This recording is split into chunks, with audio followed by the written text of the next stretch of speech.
பெர்சியாவின் ராஜாவாகிய கோரேசு. அதிகாரம் 1. எரேமியாவின் வாயினாலே கர்த்தர் சொன்ன வார்த்தை நிறைவேறும்படி பெர்சியாவின் ராஜாவாகிய கோரேசுடைய முதலாம் வருஷத்திலே கர்த்தர் பெர்சியாவின் ராஜாவாகிய கோரேசின் ஆவியை ஏவினதினாலே அவன், பரலோகத்தின் தேவனாகிய கர்த்தர் பூமியின் ராஜ்யங்களையெல்லாம் எனக்கு தந்தரளி யூதாவில் உள்ள எருசலேமிலே தமக்கு ஆலயத்தை கட்டும்படி எனக்கு கட்டளையிட்டிருக்கிறார்.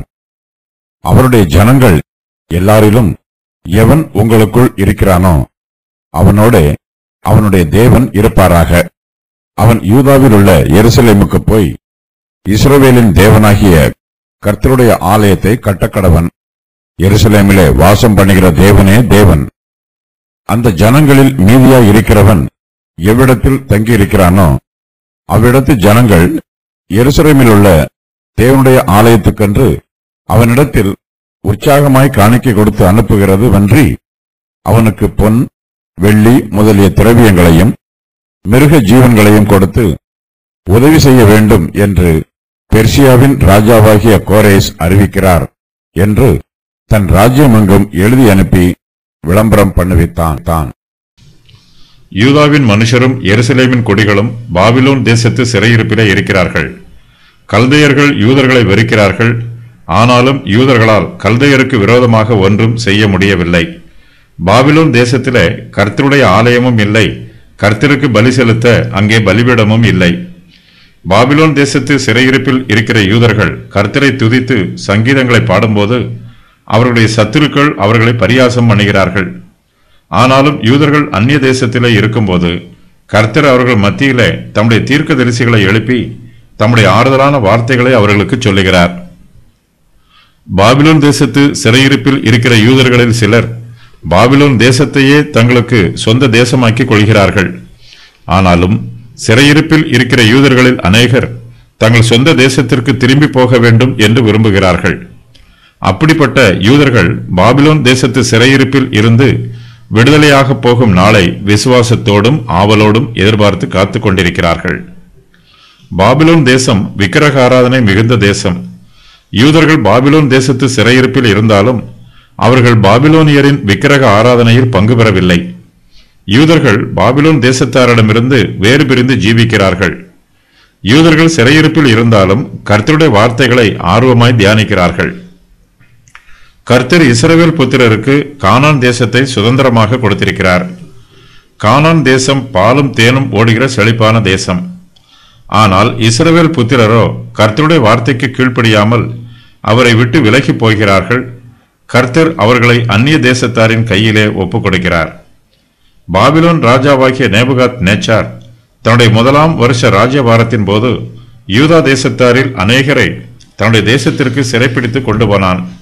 இது யோயாக்கிம் ராஜாவுடைய 4ஆம் வருஷ ஆட்சி காலமாகும்.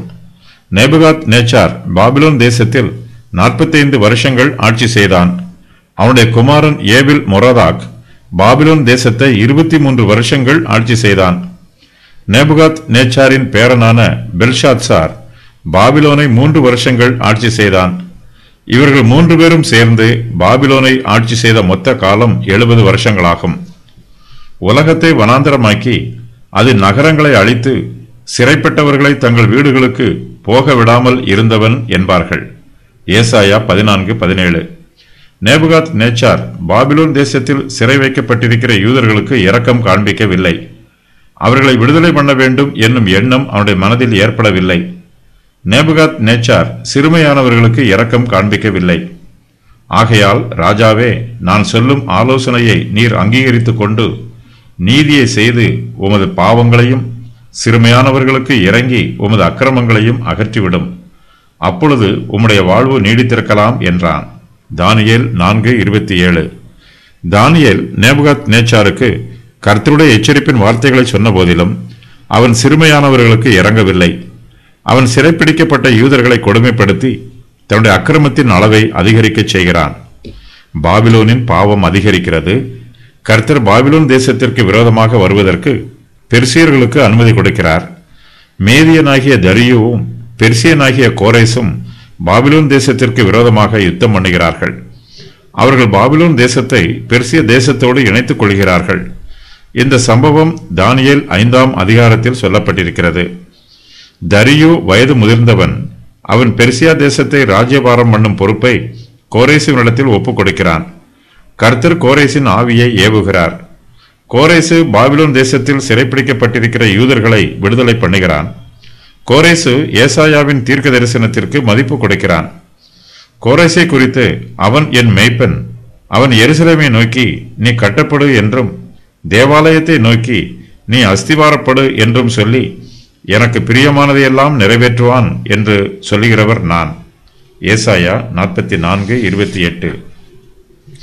கர்த்தராகிய நான் அபிஷேகம் பண்ணின கோரேசுக்கு முன்பாக ஜாதிகளை கீழ்ப்படுத்தி ராஜாக்களின் இடைக்கட்டுகளை அவிழ்க்கும்படிக்கும் அவனுக்கு முன்பாக வாசல்கள் பூட்டப்படாதிருக்க கதவுகளை திறந்து வைக்கும்படிக்கும் அவனை பார்த்து அவன் வலதுகையை பிடித்து கொண்டு அவனுக்கு சொல்லுகிறதாவது, நான் உனக்கு முன்னே போய் கோணலானவைகளை செவ்வையாக்குவேன். உன்னை பெயர் சொல்லி அழைக்கிற இஸ்ரவேலின் தேவனாகிய கர்த்தர் நானே என்று நீ அறியும்படிக்கு வெண்கல கதவுகளை உடைத்து இருப்பு தாழ்பால்களை முறித்து அந்தகாரத்தில் இருக்கிற பொக்கிஷங்களையும் ஒளிப்பிடத்தில் இருக்கிற புதையல்களையும் உனக்கு கொடுப்பேன். நான் என் தாசனாகிய யாக்கோபின் நிமித்தமும் நான் தெரிந்து கொண்ட இஸ்ரவேலின் நிமித்தமும் நான் உன்னை பெயர் சொல்லி அழைத்து நீ என்னை அறியாதிருந்தும் உனக்கு நாமம் தரித்தேன். ஏசாயா 45:1-4 வரை. எரேமியாவின் வாயினாலே கர்த்தர் சொன்ன வார்த்தை நிறைவேறும்படி பெர்சியாவின் ராஜாவாகிய கோரேசுடைய 1ஆம் வருஷத்திலே கர்த்தர் பெர்சியாவின் ராஜாவாகிய கோரேசின் ஆவியை ஏவுகிறார். கோரேசு என்னும் பெர்சிய பெயருக்கு சூரியன் என்று பொருள். அவன் கர்த்தருடைய சபைக்கு வெளிச்சத்தை கொண்டு வருகிறான். சிறையிருப்பில் இருக்கிற யூதர்களுக்கு காயம் கட்டுகிறான். நம்முடைய கர்த்தராகிய இயேசு கிறிஸ்து நீதியின் சூரியனாக இருக்கிறார். கோரேசு இயேசு கிறிஸ்துவுக்கு அடையாளமாய் இருக்கிறான். பெர்சிய தேசத்தில் பல ராஜாக்கள் ஆட்சி புரிந்திருக்கிறார்கள். அந்த ராஜாக்களை பற்றியும் அவருடைய ஆட்சி காலங்களை பற்றியும் பல கல்வெட்டுகளில் எழுதப்பட்டிருக்கிறது. பெர்சியர்கள் களிமண் உருளைகளில் தங்களுடைய வரலாற்றை எழுதி வைத்திருக்கிறார்கள். இந்த வரலாற்று ஆவணங்கள் மூலமாய் பெர்சிய ராஜாக்களை பற்றிய விவரங்களை ஓரளவு தெரிந்து கொள்ள முடிகிறது. பாபிலோனின் கிழக்கு சாலையில் பெகிஸ்துன் பாறை என்னும் 1700 அடி உயரமுள்ள பாறை இருக்கிறது. இந்த பாறையில் பெர்சிய ராஜாக்களை பற்றிய கல்வெட்டுக்கள் அநேகம் உள்ளன. இந்த கல்வெட்டுக்களை பற்றிய விவரங்கள் கிபி 1846ஆம் வருஷத்தில் வரலாற்று ஆசிரியர்களுக்கு தெரிய வந்தது. இந்த கல்வெட்டுக்களில் தரியு ஹஸ்டாபிஸை பற்றிய வம்ச வரலாறு முழுவதுமாக காணப்படுகிறது. பெர்சிய தேசத்து ராஜாக்கள் அகாஸ்வேரு, அர்தஷஷ்டா, தரியு என்று அழைக்கப்படுகிறார்கள். இவையெல்லாம் இவர்களுடைய உண்மையான பெயர்கள் அல்ல. இவை புனை பெயர்களாகும். அகாஸ்வேரு என்பதற்கு மாமல்லன் என்று பொருள். அர்தஷஷ்டா என்பதற்கு பேரரசன் என்றும், தரியு என்பதற்கு கட்டுப்படுத்துகிறவன் அல்லது பராமரிக்கிறவன் என்றும் பொருள். எஸ்ரா, நெகேமியா ஆகிய புஸ்தகங்களில் கூறப்பட்டிருக்கும் நிகழ்ச்சிகளுக்கு முன்பாகவே எஸ்தர் புஸ்தகத்தில் கூறப்பட்டிருக்கும் நிகழ்ச்சிகள் நடைபெற்று முடிந்துவிட்டன. எஸ்ரா 1:1 வசனத்தில் கூறப்பட்டிருக்கும் கோரேசு ராஜா என்பவன் எஸ்தர், அகாஸ்வேரு ஆகியோருக்கு பிறந்த குமாரன். இவனை பற்றி ஏசாயா முன்னறிவித்திருக்கிறார். நெகேமியா புஸ்தகத்தில் குறிப்பிட்டிருக்கும் சில நிகழ்ச்சிகள் எஸ்ரா 1:1-14 வரை உள்ள வசனங்களுக்கு முன்பு நடைபெற்றவையாகும்.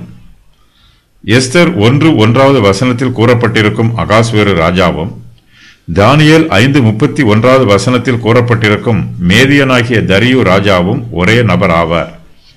எபிரேய பாஷையில் இந்த புஸ்தகத்தின் முதல் வார்த்தை இப்பொழுது என்று ஆரம்பமாகிறது. 2 நாளாகமும் புஸ்தகத்தின் கடைசி வசனங்களும் இந்த புஸ்தகமும் தொடர்புடையது.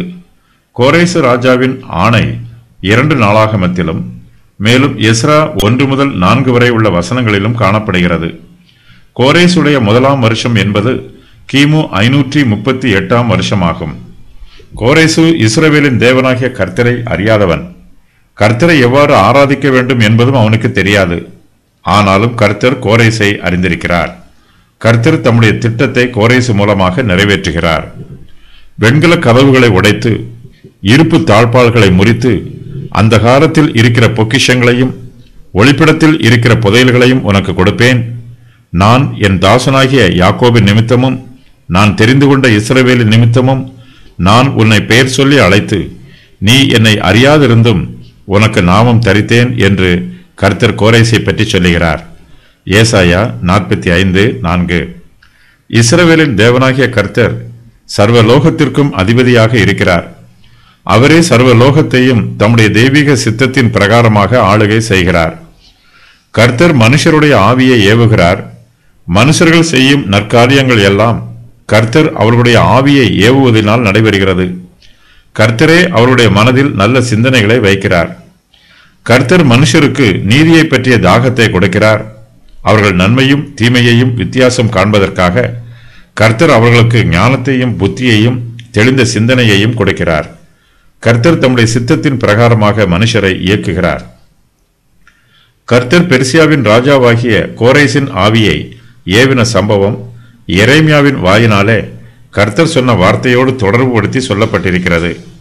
பாபிலோன் தேசத்து சிறையிருப்புக்கு போன யூதர்கள் தங்கள் சொந்த தேசத்திற்கு திரும்பி வருவார்கள் என்று எரேமியா தீர்க்க தரிசனமாய் சொன்னார். அது மாத்திரமல்ல, யூதர்கள் அந்நிய தேசத்தில் 70 வருஷங்களாக சிறையிருப்பில் இருப்பார்கள் என்றும் எரேமியா அவர்களுடைய சிறையிருப்பின் காலத்தை பற்றியும் தீர்க்க தரிசனமாக சொன்னார்.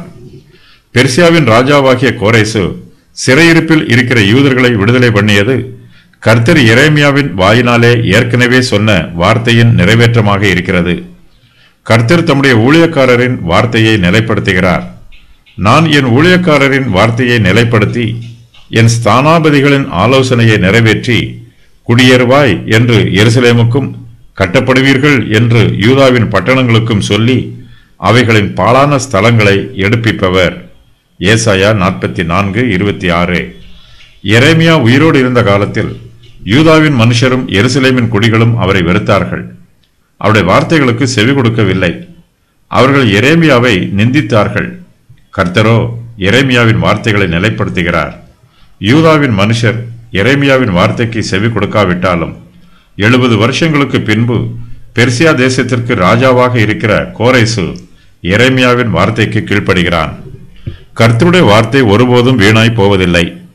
கர்த்தருடைய சித்தம் ஏற்ற காலத்தில் நிறைவேறும். கர்த்தர் செய்ய நினைக்கிற காரியம் ஒருபோதும் தடைப்பட்டு போகாது. பெர்சியாவின் ராஜாவாகிய கோரேசு பாபிலோன் தேசத்து சிறையிருப்பில் இருக்கிற யூதர்களை விடுதலை செய்கிறான். அவன் யூதர்களை விடுதலை செய்த காலமும் இந்த வசனத்தில் சொல்லப்பட்டிருக்கிறது. பெர்சியாவின் ராஜாவாகிய கோரேசின் 1ஆம் வருஷத்திலே சிறையிருப்பில் இருக்கிற யூதர்கள் விடுவிக்கப்படுகிறார்கள். கோரேசுடைய 1ஆம் வருஷத்திலே என்னும் வாக்கியம் அவன் பெர்சியா தேசத்தின் மீது ராஜாவாக ஆளுகை செய்கிற 1வது வருஷத்தை குறிக்கவில்லை. பெர்சியா தேசத்தார் பாபிலோன் தேசத்திற்கு விரோதமாக யுத்தம் பண்ணி அந்த தேசத்தை பெர்சியா தேசத்தோடு இணைத்துக் கொள்கிறார்கள். பெர்சியாவின் ராஜாவாகிய கோரேசு இந்த வெற்றியின் மூலமாக பாபிலோன் தேசத்துக்கும் ராஜாவாய் இருக்கிறான். கோரேசுடைய 1ஆம் வருஷத்திலே என்னும் வாக்கியம் கோரேசு பாபிலோன் தேசத்தை ராஜ்யபாரம் பண்ணுகிற 1ஆம் வருஷத்திலே என்று பொருள்படும். பெர்சியாவின் ராஜாவாகிய கோரேசு பாபிலோன் தேசத்து சிறையிருப்பில் இருக்கிற யூதர்களை விடுவிப்பதற்கு ஆணையிடுகிறான். கோரேசு தன்னுடைய அரசாணையை வாயினாலும் சொல்லுகிறான், எழுத்தின் மூலமாகவும் பிரகடனம் பண்ணுகிறான். அரசாணை எழுத்தின் மூலமாக அறிவிக்கப்படும் போது அதிலே அரச முத்திரை போடப்பட்டு உறுதி பண்ணப்படும். பெர்சியா தேசம் மிகவும் பறந்து விரிந்திருக்கிற தேசம். பெர்சியா தேசத்தில் அசீரியா தேசம், மேதிய தேசம் என்று 2 பகுதிகள் இருக்கிறது. இஸ்ரவேலின் 10 கோத்திரத்தாரும் இவ்விரண்டு தேசங்களிலும் சிதறடிக்கப்பட்டிருக்கிறார்கள். ஓசையாவின் 9ஆம் வருஷத்தில் அசீரியா ராஜா சமாரியாவை பிடித்து இஸ்ரவேலை அசீரியாவுக்கு சிறையாக கொண்டு போய் அவர்களை கோசோன் நதி ஓரமான ஆலாகிலும் ஆபோரிலும் மேதியரின் பட்டணங்களிலும் குடியேற்றினான். பெர்சியா தேசம் முழுவதும் சிதறடிக்கப்பட்டிருக்கிற யூதர்கள் இருக்கிறார்கள். அவர்கள் எல்லோருக்கும் கோரேசு ராஜாவின் அரசாணை தெரிய வேண்டும். இதற்காக கோரேசு தன்னுடைய கட்டளையை அரசாணையாக எழுதி தன்னுடைய ராஜ்யம் முழுவதற்கும் அனுப்புகிறான். கோரேசு சிறையிருப்பில் இருக்கிற யூதர்களை விடுதலை செய்வதற்கு கர்த்தரே காரணமாக இருக்கிறார். தம்முடைய சர்வ வல்லமையையும் சர்வ ஆளுகையையும் கர்த்தர் கோரேசின் இருதயத்திலே வெளிப்படுத்துகிறார். கோரேசு ராஜாவின் மனதும் இருதயமும் கர்த்தரை அறியும் அறிவினாலே நிரம்பி இருக்கிறது. இஸ்ரவேலின் தேவனாகிய கர்த்தர் மாத்திரமே ஜீவன் உள்ளவர் என்பதையும் அவர் ஒருவர் மாத்திரமே மெய்யான தேவன் என்பதையும் கோரேசு அறிந்து கொள்கிறான். இஸ்ரவேலின் தேவனாகிய கர்த்தர் பரலோகத்தின் தேவனாக இருக்கிறார் என்னும் சத்தியம் கோரேசுக்கு வெளிப்படுத்தப்பட்டிருக்கிறது. கோரேசு பெர்சியா தேசத்திற்கு ராஜாவாக இருந்தாலும் பரலோகத்தின் தேவனாகிய கர்த்தர் சர்வ பூமிக்கும் ராஜாதி ராஜாவாகவும் கர்த்தாதி கர்த்தாவாகவும் இருக்கிறார் என்பதை கோரேசு அறிந்து கொள்கிறான். கர்த்தரே தம்மை அறிந்து கொள்ளும் அறிவை கோரேசுக்கு கொடுக்கிறார். பெர்சியாவின் ராஜாவாகிய கோரேசு கர்த்தரை பற்றி சொல்லும்போது, பரலோகத்தின் தேவனாகிய கர்த்தர் பூமியின் ராஜ்யங்களையெல்லாம் எனக்கு தந்தருளி யூதாவில் உள்ள எருசலேமிலே தமக்கு ஆலயத்தை கட்டும்படி எனக்கு கட்டளை இட்டிருக்கிறார் என்று சொல்லுகிறான். கர்த்தரை பற்றிய அறிவு கோரேசு ராஜாவுக்கு இருக்கிறது. இவனுடைய தாய் எஸ்தர் மூலமாகவும் மொர்தெகாய், நெகேமியா ஆகியோர் மூலமாகவும் கோரேசு ராஜாவுக்கு கர்த்தரை பற்றிய அறிவு வந்திருக்க வேண்டும். கோரேசு ராஜா யூத மார்க்கத்து முறைமையின் பிரகாரமாக வளர்க்கப்பட்டான். கர்த்தரை குறித்தும் கர்த்தருடைய வார்த்தையை குறித்தும் கோரேசு ராஜாவுக்கு விரிவாக உபதேசம் பண்ணப்பட்டிருக்கிறது. யூதாவில் உள்ள எருசலேமிலே தமக்கு ஆலயத்தை கட்டும்படி எனக்கு கட்டளையிட்டிருக்கிறார் என்று கோரேசு சொல்லுவது கர்த்தருடைய தீர்க்க தரிசன கட்டளை. ஆலயம் கட்டப்படுவதற்கு 200 வருஷங்களுக்கு முன்பாகவே கர்த்தர் கோரேசின் பெயரையும் தேவாலயத்தின் கட்டுமான பணியையும் குறித்து முன்னறிவித்திருக்கிறார். இதை குறித்து கோரேசிற்கும் கர்த்தர் தனிப்பட்ட பிரகாரமாக வெளிப்படுத்தியிருக்கிறார். பெர்சியாவின் ராஜாவாகிய கோரேசு கர்த்தருடைய தெய்வத்துவத்தை குறித்து சாட்சியாய் அறிவிக்கிறான். எருசலேமில் வாசம் பண்ணுகிற தேவனே தேவன் என்று கோரேசு தன்னுடைய இருதயத்தின் ஆழத்திலிருந்து சொல்லுகிறான். கோரேசு இப்பொழுது பெர்சியா தேசத்திற்கு ராஜாவா இருக்கிறான். இந்த ராஜாசனம் அவனுடைய சுய பலத்தினாலோ சுய பராக்கிரமத்தினாலோ சுய முயற்சியினாலோ வரவில்லை. பரலோகத்தின் தேவனாகிய கர்த்தர் பூமியின் ராஜ்யங்களையெல்லாம் எனக்கு தந்தருளினார் என்று கோரேசு சாட்சியாக அறிவிக்கிறான். பாபிலோன் ராஜாவாகிய நேபுகாத் நேச்சாருக்கு கொடுக்கப்பட்ட ராஜ்யங்கள் எல்லாமே கர்த்தரால் கொடுக்கப்பட்டது என்பதை கோரேசு அங்கீகரிக்கிறான். தானியேல் தீர்க்கதரிசி நேபுகாத் நேச்சாரின் ராஜ்யத்தை பற்றி சொல்லும்போது அது பூமியின் கடையாந்திரம் மட்டும் இருப்பதாக சொல்லுகிறார். அது பெரியவரும் பலத்தவருமாய் இருக்கிற ராஜாவாகிய நீர்தாமே. உமது மகத்துவம் பெருகி வான பரியந்தமும் உமது கர்த்தத்துவம் பூமியின் எல்லை பரியந்தமும் எட்டி இருக்கிறது. தானியேல் 4:22. அவருக்கு கொடுக்கப்பட்ட மகத்துவத்தினாலே சகல ஜனங்களும் ஜாதியாரும் பாஷைக்காரரும் அவருக்கு முன்பாக நடுங்கி பயந்திருந்தார்கள். அவர் தமக்கு சித்தமானவனை கொன்று போடுவார், தமக்கு சித்தமானவனை உயிரோடே வைப்பார், தமக்கு சித்தமானவனை உயர்த்துவார், தமக்கு சித்தமானவனை தாழ்த்துவார். தானியேல் 5:19. பெர்சியாவின் ராஜாவாகிய கோரேசு சிறையிருப்பில் இருக்கிற யூதர்களுக்கு விடுதலையை அறிவிக்கிறான். அவர்கள் யூதாவில் உள்ள எருசலேமுக்கு போய் இஸ்ரவேலின் தேவனாகிய கர்த்தருடைய ஆலயத்தை கட்டக் கடவர்கள் என்றும் கோரேசு கட்டளையிடுகிறான். அவருடைய ஜனங்கள் எல்லாரிலும் எவன் உங்களுக்குள் இருக்கிறானோ அவனோட அவனுடைய தேவன் இருப்பாராக. அவன் பூமியில் உள்ள எருசலேமுக்கு போய் இஸ்ரவேலின் தேவனாகிய கர்த்தருடைய ஆலயத்தை கட்டக் கடவன். எருசலேமில் வாசம் பண்ணுகிற தேவனே தேவன் என்று கோரேசு சொல்லுகிறான்.